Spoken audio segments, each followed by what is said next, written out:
ಮಾಜಿ ಸ್ಪೀಕರ್ ಹಾಲಿ ಸಂಸದ ವಿಶ್ವೇಶ್ವರ ಹೆಗಡೆ ಕಾಗೇರಿ ವಿರುದ್ಧ ಮತ್ತೆ 3 ಪ್ರಕರಣ ಬೆಳಕಿಗೆ ಬರ್ತಾ ಇದೆ. ಸರ್ಕಾರದ ಕೈ ಸೇರಿದೆ. ಕಾಗೇರಿ ಅವರ ಕಾಲದಲ್ಲಿ ಆಗಿರೋ ಅಂತ ಅಕ್ರಮಗಳು, ಆ ವಿಚಾರದ ಕಡತಗಳು. ಯುಟಿ ಖಾದರ್ ಹಾಲಿ ವಿಧಾನಸಭೆಯ ಸಭಾಧ್ಯಕ್ಷ ವಿರುದ್ಧ ಭ್ರಷ್ಟಾಚಾರದ ಆರೋಪವನ್ನ ಮಾಡಿದ್ದಂತ ಮಾಜಿ ಸ್ಪೀಕರ್ ಹಾಲಿ ಉತ್ತರ ಕನ್ನಡ ಲೋಕಸಭಾ ಕ್ಷೇತ್ರದ ಬಿಜೆಪಿ ಸಂಸದ ವಿಶ್ವೇಶ್ವರ ಹೆಗಡೆ ಕಾಗೇರಿ ಅವರು ಸ್ಪೀಕರ್ ಆಗಿದ್ದಂತ ಸಂದರ್ಭದಲ್ಲಿ ಆಗಿರೋ ಅಂತ ಅಕ್ರಮಗಳ ಫೈಲ್ಗಳನ್ನು ಈಗ ರಾಜ್ಯ ಸರ್ಕಾರ ಹೊರತೆಗಿತಾ ಇದೆ. ಈ ಮೂಲಕ ಯುಟಿ ಖಾದರ್ ವಿರುದ್ಧ ಮಾಡಿದಂಥ ಆರೋಪಕ್ಕೆ ತಿರುಗೇಟು ನೀಡೋಕ್ಕೆ ಈಗ ರಾಜ್ಯ ಸರ್ಕಾರ ಮುಂದಾಗ್ತಾ ಇದೆ. ಕಾಗೇರಿ ವಿರುದ್ಧವೇ ಅಕ್ರಮಗಳು ಬೆಳಕಿಗೆ ತರೋಕೆ ಮುಂದಾಗ್ತಾ ಇದೆ ರಾಜ್ಯ ಸರ್ಕಾರ. ಕಾಗೇರಿ ಅವಧಿಯಲ್ಲಿ ಗುಳುಂ ಮಾಡಿದ ಅನುಮಾನ, ಕಾಗೇರಿ ವಿರುದ್ಧ ತನಿಖೆಗೆ ಆದೇಶ ನೀಡುತ್ತಾ ಸರ್ಕಾರ ಅನ್ನೋ ಒಂದು ಪ್ರಶ್ನೆ ಇದೀಗ ಎದ್ದಿದೆ. ರಾಜ್ಯ ಸರ್ಕಾರ ವಿಶ್ವೇಶ್ವರ ಹೆಗಡೆ ಕಾಗೇರಿ ಅವರು ವಿಧಾನಸಭೆಯ ಸಭಾಧ್ಯಕ್ಷರಾಗಿದ್ದಂಥ ಕಾಲದಲ್ಲಿ ಏನೆಲ್ಲ ಕಡತಗಳಿಗೆ ಸಹಿ ಮಾಡಿದ್ದಾರೆ, ಯಾವೆಲ್ಲ ಅನುದಾನವನ್ನು ಬಳಕೆ ಮಾಡ್ಕೊಂಡಿದ್ದಾರೆ, ಮತ್ತು ಎಷ್ಟು ಪ್ರಮಾಣದಲ್ಲಿ ಮಾಡ್ಕೊಂಡಿದ್ದಾರೆ, ಯಾವ್ಯಾವ ಫೈಲ್ಗಳಿಗೆ ಅವರು ಸೈನ್ ಮಾಡಿದ್ದಾರೆ, ಅಪ್ರೂವಲ್ ಮಾಡಿದ್ದಾರೆ, ಅದೆಲ್ಲವನ್ನ ಕೂಡ ಈಗ ರಾಜ್ಯ ಸರ್ಕಾರ ಹುಡುಕ್ತಾ ಇದೆ. ಯಾವಾಗ ಯುಟಿ ಖಾದರ್ ವಿರುದ್ಧ ವಿಶ್ವೇಶ್ವರ ಹೆಗಡೆ ಕಾಗೇರಿ ಬೆಂಗಳೂರಿನ ಬಿಜೆಪಿ ಪ್ರಧಾನ ಕಚೇರಿ ಜಗನ್ನಾಥ್ ಭವನದಲ್ಲಿ ಸುದ್ದಿಗೋಷ್ಠಿಯನ್ನು ಮಾಡಿ ಆರೋಪಗಳನ್ನು ಮಾಡಿದ್ರು, ಅದರ ಬೆನ್ನಲ್ಲೇ ವಿಶ್ವೇಶ್ವರ ಹೆಗಡೆ ಕಾಗೇರಿ ಅವರಿಗೆ ತಿರುಗೇಟನ್ನು ನೀಡೋ ಅಂಥ ಮಾಸ್ಟರ್ ಪ್ಲಾನ್ನ ಈಗ ರಾಜ್ಯ ಸರ್ಕಾರ ಮಾಡಿಕೊಂಡಿದೆ. ಈ ಮೂಲಕ ಈಗ ವಿಶ್ವೇಶ್ವರ ಹೆಗಡೆ ಕಾಗೇರಿ ಅವ್ರಿಗೆ ಸಂಕಷ್ಟವನ್ನು ತರಲಿಕ್ಕೆ ವೇದಿಕೆಯನ್ನು ಸಿದ್ಧಪಡಿಸ್ತಾ ಇದೆ. ಇನ್ನು Kageri file number 1, case number 1 ನೋಡೋದಾದ್ರೆ, ವಿಧಾನಸೌಧದಲ್ಲಿ ಖಾಸಗಿ ಕಂಪನಿಗೆ 5 ಕೋಟಿ ರೂಪಾಯಿ ವೈಫೈ ಟೆಂಡರ್ನ ಕೊಟ್ಟಿದ್ದಾರೆ ಅವ್ರ ಕಾಲದಲ್ಲಿ ಅನ್ನೋದು ಕೇಸ್ ನಂಬರ್ 1. ಇದನ್ನ ತೆಗೆದಿದೆ. ಇದು ಕೇಸ್ ನಂಬರ್ 1. ವೈಫೈ ಇನ್ಸ್ಟಾಲ್ ಮಾಡೋ ಮೊದಲೇ ಕಂಪನಿಗೆ ಟೆಂಡರ್ನ ಕೊಟ್ಟಿದೆ. ಆದರೆ ಈವರೆಗೂ ವಿಧಾನಸೌಧದಲ್ಲಿ ವೈಫೈ ಸರಿಯಾಗಿ ಬರ್ತಾ ಇಲ್ಲ, ನೆಟ್ವರ್ಕೇ ಇಲ್ಲ, ವೈಫೈಯೇ ಬರ್ತಾ ಇಲ್ಲ. ಆದರೆ ನೇರವಾಗಿ ಟೆಂಡರ್ ಕೊಡೋ ಮೊದಲೇ ಇನ್ಸ್ಟಾಲ್ ಮಾಡಲಿಕ್ಕೆ ದುಡ್ಡನ್ನ ಕೊಟ್ಬಿಟ್ಟಿದೆ. ಈ ಬಗ್ಗೆ ಸಿಎಂ ಸಿದ್ದರಾಮಯ್ಯಗೆ ಹಲವು ಶಾಸಕರಿಂದ ದೂರು ಕೂಡ ನೀಡಲಾಗಿದೆ. ಕಾಗೇರಿ ಸ್ಪೀಕರ್ ಆಗಿದ್ದಂಥ ಅವಧಿಯ ಟೆಂಡರ್ನ ಬಗ್ಗೆ ಈಗ ದೂರನ್ನ ನೀಡಲಾಗಿದೆ. ಇದು ಕೇಸ್ ನಂಬರ್ 1. ಇನ್ನು ಕೇಸ್ ನಂಬರ್ 2, ವೈಫೈ ಆಯಿತು. ವೈಫೈ ಆದ ಬಳಿಕ ಏನು? ಶಾಸಕರ ಭವನದಲ್ಲಿ ಶಾಸಕರ ಓಡಾಟಕ್ಕೆ ಇನೋವಾ ಕ್ರಿಸ್ಟಾ ಕಾರ್ ಖರೀದಿ. ಶಾಸಕರ ಭವನದಲ್ಲಿ ಶಾಸಕರು ಓಡಾಟ ಮಾಡೋಕ್ಕೆ ಇನೋವಾ ಕ್ರಿಸ್ಟಾ ಕಾರ್ನ ಖರೀದಿ ಮಾಡಿದ್ದಾರೆ ಅವರ ಅವಧಿಯಲ್ಲಿ. ಇನೋವಾ ಕ್ರಿಸ್ಟಾ ಖರೀದಿಗೆ ಟೊಯೋಟಾ ಕಂಪನಿಗೆ ನೀಡಲಾಗ್ತಾ ಇತ್ತು ಗುತ್ತಿಗೆ. ಮುಂಚೆ ಕಾಗೇರಿ ಅವರ ಕಾಲಕ್ಕಿಂತ ಮುಂಚಿತವಾಗಿ ಟೊಯೋಟಾ ಕಂಪನಿಗೆ ನೇರವಾಗಿ ಗುತ್ತಿಗೆ ಕೊಡ್ತಾ ಇದ್ರು. ಕಾಗೇರಿ ಅವರ ಅವಧಿಯಲ್ಲಿ ಧಾರವಾಡ ಬಿಜೆಪಿ ಶಾಸಕರ ಒಡೆತನದ ಶೋರೂಮ್ಗೆ ಟೆಂಡರ್ನ ಕೊಟ್ಟಿದ್ದಾರೆ. ಇದು ಯಾವ ಮಾನದಂಡ, ಹೇಗೆ ಮಾಡಿದ್ರಿ ಇದನ್ನ ಅಂತ ಪ್ರಶ್ನೆ. ಇದು ಕೇಸ್ ನಂಬರ್ 2. ಶಾಸಕರ ಭವನದಲ್ಲಿ ಶಾಸಕರು ಓಡಾಡೋಕ್ಕೋಸ್ಕರ ಇನೋವಾ ಕ್ರಿಸ್ಟಾ ಕಾರ್ನ ಖರೀದಿ, ಅದನ್ನು ಮುಂಚೆ ಟೊಯೋಟಾ ಕಂಪ್ನಿಗೆ ಗುತ್ತಿಗೆನ ಕೊಡ್ತಾ ಇದ್ರು. ಬಟ್ ವಿಶ್ವೇಶ್ವರ ಹೆಗಡೆ ಕಾಗೇರಿ ಅವರು ಸಭಾಧ್ಯಕ್ಷರಾಗಿದ್ದಾಗ ನೇರವಾಗಿ ಧಾರವಾಡ ಮೂಲದ ಶಾಸಕರ ಒಡೆತನದ ಶೋರೂಮ್ಗೆ ಗುತ್ತಿಗೆ ಕೊಟ್ಟಿದ್ದಾರೆ. ಯಾಕಪ್ಪ ಕೊಟ್ರಿ ನೀವು ಅದನ್ನ ಅನ್ನೋ ಪ್ರಶ್ನೆಯನ್ನು ರಾಜ್ಯ ಸರ್ಕಾರ ಮಾಡೋಕ್ಕೆ ವೇದಿಕೆಯನ್ನು ಸಿದ್ಧಪಡಿಸ್ಕೊಳ್ತಾ ಇದೆ, ವಿಶ್ವೇಶ್ವರ ಹೆಗಡೆ ಕಾಗೇರಿ ಅವರಿಗೆ ತಿರುಗೇಟನ್ನು ಕೊಡೋಕ್ಕೆ. ಇನ್ ಕೇಸ್ ನಂಬರ್ 3, ವಾರ್ತಾ ಇಲಾಖೆಯಿಂದ ಉಚಿತವಾಗಿ ಸರ್ಕಾರಿ ಕಾರ್ಯಕ್ರಮ ಆಯೋಜನೆ. ಅಧಿವೇಶನಗಳಿಗೂ ಕೂಡ ಇಲಾಖೆಯಿಂದ ಉಚಿತವಾಗಿ ಮಾಡೋದಕ್ಕೆ ಅವಕಾಶ ಇತ್ತು.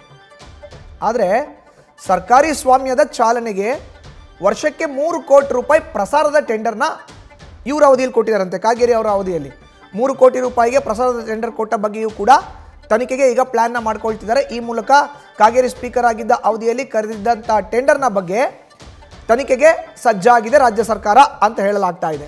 ಇದು ಕೇಸ್ ನಂಬರ್ 3. ಇನ್ನು ಕೇಸ್ ನಂಬರ್ 4, ಕೋವಿಡ್ ಅಧಿವೇಶನ. ವಿಧಾನಸೌಧದಲ್ಲಿ ಒಂದೊಂದು ನೀರಿನ ಫಿಲ್ಟರ್ಗಳ ಅಳವಡಿಕೆ, ಫಿಲ್ಟರ್ಗಳ ಮಾರುಕಟ್ಟೆ ದರ 20 ರಿಂದ 30 ಸಾವಿರ ರೂಪಾಯಿ ಇದ್ದರೆ 1,70,000 ಬಿಲ್ ಹಾಕಿದ್ದಾರಂತೆ ಫಿಲ್ಟರ್ಗಳ ಅಳವಡಿಕೆಗೆ. ಕಾಗೇರಿ ಸ್ಪೀಕರ್ ಆಗಿದ್ದಂಥ ಅವಧಿಯಲ್ಲಿ 20 ರಿಂದ 30 ಸಾವಿರಕ್ಕೆ ಫಿಲ್ಟರ್ ಸಿಗುತ್ತೆ. ಬಟ್ 1,70,000 ಬಿಲ್ ಹಾಕಿ ಅದನ್ನು ದರದಲ್ಲಿ ಏರಿಕೆ ಮಾಡಿದ್ದಾರೆ ಅನ್ನೋ ಆರೋಪ.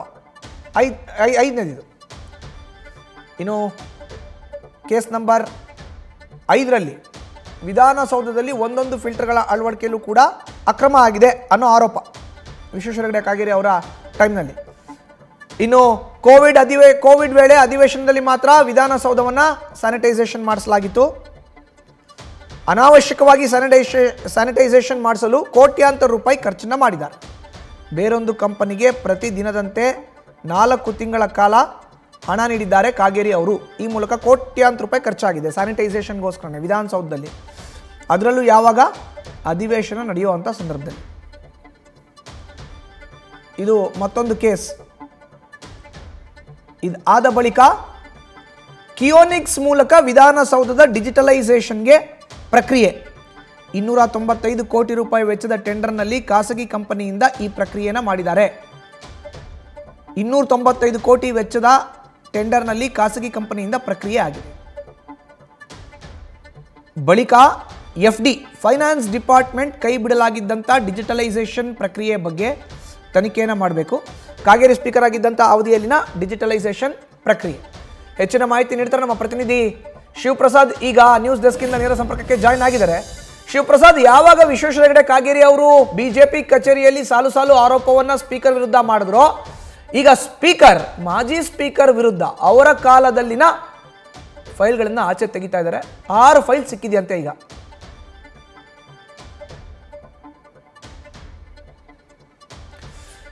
ಇನ್ನು ಖುದ್ದು ವಿಶ್ವೇಶ್ವರ ಹೆಗಡೆ ಕಾಗೇರಿ ಅವರೇ ನ್ಯೂಸ್ ಫಸ್ಟ್ ಜೊತೆ ಮಾತನಾಡಲಿಕ್ಕೆ ದೂರವಾಣಿ ಸಂಪರ್ಕಕ್ಕೆ ಸಿಕ್ಕಿದ್ದಾರೆ. ವಿಶ್ವೇಶ್ವರ ಹೆಗಡೆ ಕಾಗೇರಿ ಅವರೇ, ನಮಸ್ಕಾರ. ನಮಸ್ಕಾರ. ಈಗ ತಾವು ಸ್ಪೀಕರ್ ಆಗಿ ಕಾರ್ಯವನ್ನು ನಿರ್ವಹಿಸಿದಂತ ಸಂದರ್ಭದಲ್ಲಿ 6 ಅಕ್ರಮಗಳನ್ನ ಮಾಡಿದಿರಿ ಅಂತ ಈಗ ರಾಜ್ಯ ಸರ್ಕಾರ ತಮ್ಮ ಅವಧಿಯ ಫೈಲ್ಸ್ ನ ಆಚೆ ತೆಗೆದಿದೆ. ಇದಕ್ಕೆ ನಿಮ್ಮ ಫಸ್ಟ್ ರಿಯಾಕ್ಷನ್ ಏನು ಹೇಳ್ತೀರಿ? ನಮಸ್ಕಾರ.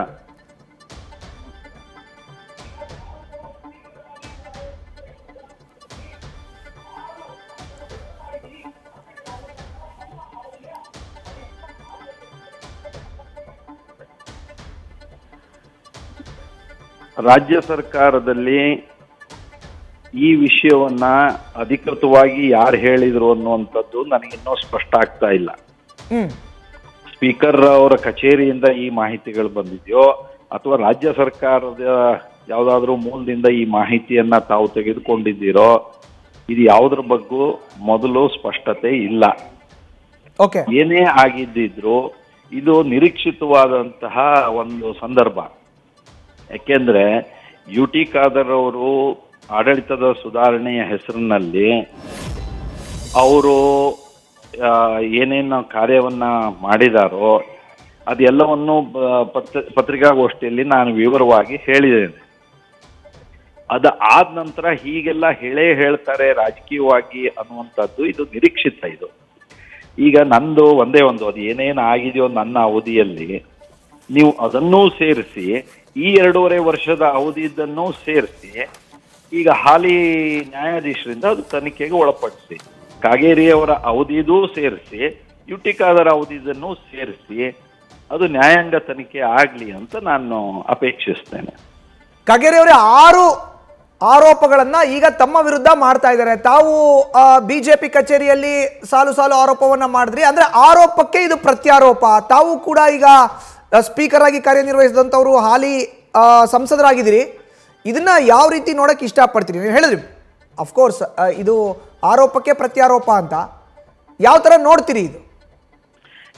ಇದು ರಾಜಕೀಯದಲ್ಲಿ ನಾನು ಸುದೀರ್ಘ ಕಾಲದಿಂದ ಕೆಲಸ ಮಾಡ್ತಿದ್ದೇನೆ. ನನ್ನ ಮೇಲೆ ಈ ರೀತಿ ಆರೋಪಗಳನ್ನು ಮಾಡೋದಾದ್ರೆ ಅವ್ರು ಈ 2.5 ವರ್ಷದಲ್ಲಿ ಯಾರ್ಯಾರು ಏನೇನ್ ಮಾಡಿದ್ರು, ಸರ್ಕಾರ ಏನ್ ಮಾಡಿತು ಅಥವಾ ಇನ್ಯಾರು ಏನ್ ಮಾಡಿದ್ರು ಅನ್ನೋದು ಗೊತ್ತಾಗ್ಬೇಕು. ಈ 2.5 ವರ್ಷದಲ್ಲಿ ಏನೂ ಇಲ್ಲದೆ ಇರೋದು ಈಗ ಯಾಕೆ ಹೇಳ್ತಾ ಇದ್ದಾರೆ ಅಂದ್ರೆ, ಯಾರು ಹೇಳಿದಾರೋ ಗೊತ್ತಿಲ್ಲ. ಮೊದಲನೇದಾಗಿ ಒಮ್ಮೆ ಯಾರಾದ್ರೂ ಹೇಳ್ತಾ ಇದ್ದಿದ್ರೆ ಅಥವಾ ತಾವೇ ಅದನ್ನ ಕ್ರಿಯೇಟ್ ಮಾಡಿ ಹೇಳ್ತಿದ್ದೀರೋ ಅನ್ನೋದು ನನಗೆ ಗೊತ್ತಾಗ್ತಾ ಇಲ್ಲ. ಈ ನ್ಯೂಸ್ ಅನ್ನ ನೋಡಿದರೆ ತಾವೇನಾದ್ರು ಮಾಡಿ ತಾವು ತಮ್ಗೆ ಆ ಸ್ವಾತಂತ್ರ್ಯ ಇದೆ. ಆದ್ರೆ ನಂದು ಇಷ್ಟೇ, ನಾನೇನು ಆರೋಪ ಮಾಡಿದ್ದೇನೋ ಅಥವಾ ಈಗ ನನ್ನ ಮೇಲೆ ಏನು ಆರೋಪಗಳು ಬರ್ತಾ ಇದೆಯೋ ಇದ್ರ ಸತ್ಯಾಸತ್ಯತೆಗಳು ಹೊರಗೆ ಬರಬೇಕು. ಯಾಕಂದ್ರೆ ನಾನಾಗ್ಲಿ ಸ್ಪೀಕರ್ ಇದ್ದ ಆ ಸ್ಥಾನ ಅಥವಾ UT ಖಾದರ್ ಅವರು ಈಗ ಸ್ಪೀಕರ್ ಇದ್ದ ಸ್ಥಾನ ಆಗ್ಲಿ ಆರೋಪದಿಂದ ಮುಕ್ತ ಆಗ್ಬೇಕು. ಅದೊಂದು ಬಹಳ ಘನತೆ ಗೌರವ ಇರುವಂತ ಸ್ಥಾನ ಅದು. ಆ ಹಿನ್ನೆಲೆಯಲ್ಲಿ ತಾವು ದಯವಿಟ್ಟು ಇದನ್ನ ನ್ಯಾಯಾಂಗ ತನಿಖೆ ವ್ಯಾಪ್ತಿಗೆ ನನ್ನನ್ನೂ ಸೇರಿಸಿ ಇದರ ತನಿಖೆಯನ್ನ ಏರ್ಪಡಿಸಬೇಕು ಅಂತ ನಾನು ಸಂಬಂಧಪಟ್ಟವರಿಗೆಲ್ಲರಿಗೂ ಆಗ್ರಹಪೂರ್ವಕವಾಗಿ ಹೇಳೋದಕ್ಕೆ ಬಯಸ್ತಾ ಇದ್ದೇನೆ. ನಮಸ್ಕಾರ. ಧನ್ಯವಾದ ವಿಶ್ವೇಶ್ವರ ಹೆಗಡೆ ಕಾಗೇರಿ ಅವರ ನ್ಯೂಸ್ ಫಸ್ಟ್ ಜೊತೆ ಮಾತನಾಡಿದ್ದಕ್ಕೆ. ಇದು ಒಟ್ಟಾರೆ ಕಾಗೇರಿ ಅವರ ರಿಯಾಕ್ಷನ್. ನಂದು ಸೇರಿದಂತೆ ನನ್ನ ಕಾಲದ ಅಕ್ರಮ ಅಂತ ಅವ್ರು ಏನು ಆರೋಪವನ್ನು ಮಾಡ್ತಿದ್ದಾರೆ ಅದು ಸೇರಿದಂತೆ ಈಗ 2.5 ವರ್ಷಗಳಲ್ಲಿ UT ಖಾದರ್ ಅವರು ಸಭಾಧ್ಯಕ್ಷರಾಗಿ ಏನು ಅಕ್ರಮವನ್ನು ನಾನು ಆರೋಪ ಮಾಡಿದ್ದೀನಿ ಅದನ್ನು ಸೇರಿಸಿ ನ್ಯಾಯಾಂಗ ತನಿಖೆ ಆಗಲಿ. ಸಾಂವಿಧಾನಿಕ ಹುದ್ದೆ ಅದು. ಆ ಹುದ್ದೆಯಲ್ಲಿ ಕುಳಿತುಕೊಂಡು ಯಾರೇ ತಪ್ಪು ಮಾಡಿದ್ರು ತಪ್ಪೇ ಅದು. ಅದಕ್ಕೆ ಘನತೆ ಗೌರವವನ್ನು ಹೆಚ್ಚಿಸಲಿಕ್ಕೆ ನ್ಯಾಯಾಂಗ ತನಿಖೆ ಕೊಡಬೇಕು ಅನ್ನೋ ಆಗ್ರಹವನ್ನು ನ್ಯೂಸ್ ಫಸ್ಟ್ ಮೂಲಕ ಸರ್ಕಾರಕ್ಕೆ ಮಾಡಿದ್ದಾರೆ.